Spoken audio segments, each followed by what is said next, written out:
Halo, nama saya Cleanus Evan dari kelas 12 IPS 2 nomor absen 4. Pada kesempatan ini saya akan membahas salah satu peristiwa yang penting dalam sejarah Perang Dunia II, yaitu D-Day, atau yang dikenal juga sebagai pendaratan di Normandia.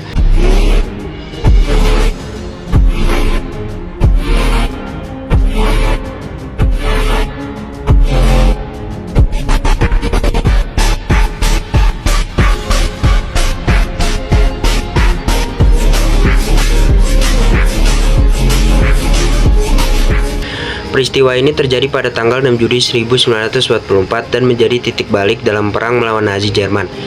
D-Day bukan hanya sekedar serangan biasa, tetapi merupakan invasi amfibi terbesar dalam sejarah militer dunia yang melibatkan ratusan ribu militer tentara dari berbagai dunia. Pada presentasi ini saya akan menjelaskan latar belakang, persiapan, jalannya pertempuran, serta dampak dari D-Day terhadap jalannya Perang Dunia II.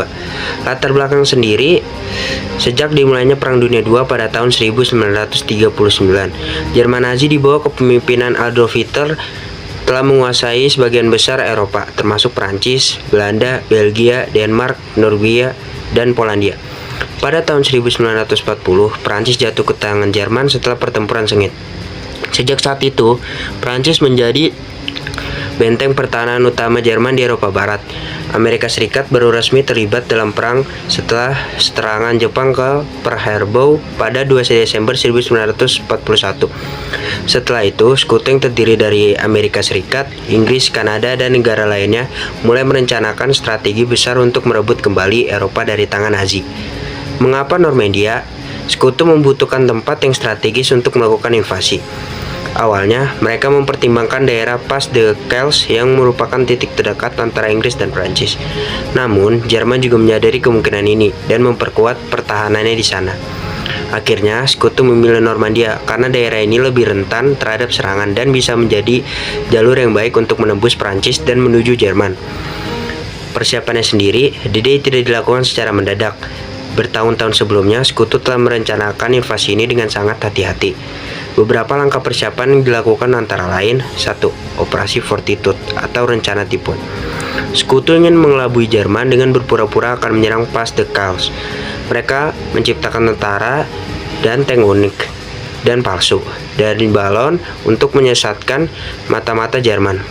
Informasi palsu juga disebarkan melalui agen rahasia agar Jerman tidak memfokuskan pertahanannya di Normandia. 2. Pengeboman infrastruktur Jerman. Sekutu mulai mengebom jalur kereta api, jembatan, dan pusat komunikasi Jerman di Prancis untuk melemahkan pasukan dan pergerakan pasukan mereka. Yang ketiga, pelatihan intensif pasukan sekutu. Ribuan tentara sekutu berlatih keras, termasuk melakukan simulasi pendaratan di pantai yang menyerupai kondisi di Normandia. Keempat, pemilihan waktu yang tepat. Jenderal Dwight D. Eisenhower yang memimpin operasi ini harus mempertimbangkan berbagai faktor seperti pasang surut air laut, cuaca, dan posisi bulan untuk memilih tanggal yang paling ideal bagi pendaratan. Hari H pada 6 Juni 1944, tahapan serangan. Serangan ini berlangsung dalam 3 tahap utama. Yang pertama, serangan udara dan laut. Sebelum pasukan darat mendarat, ribuan pasukan sekutu menjatuhkan bom besar-besaran untuk menghancurkan pertahanan Jerman. Kapal perang sekutu juga melakukan penembakan artileri ke posisi pertahanan Nazi. Kedua, pasukan terjun payung. Ribuan tentara sekutu diterjunkan di belakang garis pertahanan Jerman untuk mengacaukan pertahanan mereka dan menguasai jalur penting.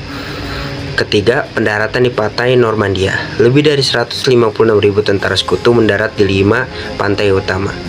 Yang pertama, Utah Beach di Amerika Serikat. Yang kedua, Omaha Beach di Amerika Serikat. Yang ketiga, Gold Beach di Inggris. Yang keempat, Juno Beach di Kanada. Dan yang kelima dan terakhir itu Sword Beach di Inggris. Di antara kelima pantai ini, Omaha Beach adalah tempat perlawanan yang paling sengit. Ribuan tentara sekutu tewas di sini akibat tembakan barat dari Jerman.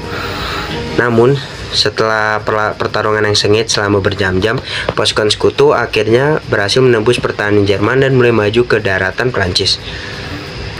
Dampak dari D-Day ini, D-Day memiliki titik balik utama dalam Perang Dunia II dengan berbagai dampak besar. Yang pertama, memulai pembebasan Eropa Barat. Setelah sukses mendarat di Normandia, sekutu mulai merebut kota-kota di Prancis, termasuk Paris yang akhirnya dibebaskan pada Agustus tahun 1944. Yang kedua, melemahkan kekuatan Jerman. Pasukan Jerman mengalami kerugian besar dan mulai terdesak mundur ke wilayah Jerman. Yang ketiga, mempercepat akhir Perang Dunia II. Setelah D-Day, sekutu harus maju dan akhirnya Berlin jatuh ke tangan sekutu pada Mei 1945 yang menandai perang berakhirnya di Eropa. Jadi Perang Dunia Kedua ini berakhirnya di Eropa dipercepat akibat dari D-Day ini. Kesimpulan yang bisa saya ambil dari D-Day ini adalah D-Day adalah salah satu operasi militer terbesar dan yang paling kompleks dalam sejarah dunia. Keberhasilan ini menunjukkan kerjasama, strategi, dan keberanian luar biasa dari pasukan sekutu. Tanpa D-Day, perang mungkin akan berlangsung lebih lama dan lebih banyak korban jiwa akan berjatuhan. Invasi ini juga menjadi simbol perjuangan untuk kebebasan dan kemenangan atas tyranni Nazi. Dari peristiwa ini kita bisa belajar bahwa strategi, persiapan yang matang, dan keberanian dapat mengubah jalannya sejarah. Sedikit kesimpulan terakhir dari saya, D-Day adalah istilah militer dalam bahasa Inggris yang digunakan untuk menyebut hari dimulainya satu operasi atau serangan militer. Istilah ini digunakan ketika tanggal pasti operasi belum ditentukan atau dirahasiakan dalam konteks Perang Dunia II. D-Day paling dikenal merujuk pada 6 Juni 1944, hari di mana sekutu mulai melakukan pendaratannya di Normandia. Sebagai bagian dari operasi Overlord yang membebaskan Eropa Barat dari pendudukan Nazi Jerman. Pendaratan di Normandia yang juga dikenal dengan nama sandi Operasi Neptune merupakan operasi pendaratan amfibi terbesar dalam sejarah, melibatkan lebih dari 156.000 tentara sekutu yang mendarat di pantai Prancis pada pagi hari 6 Juni 1945. Operasi ini diawali dengan serangan udara oleh 1.200 pesawat pasukan lintas udara yang mendahului serangan amfibi yang melibatkan lebih dari 5.000 kapal. Keberhasilan D-Day menjadi titik balik paling penting dalam Perang Dunia II, membuka jalan bagi sekutu untuk merebut kembali wilayah Eropa Barat dan akhirnya mencapai kemenangan atas Nazi Jerman. Sekian presentasi dari saya, terima kasih.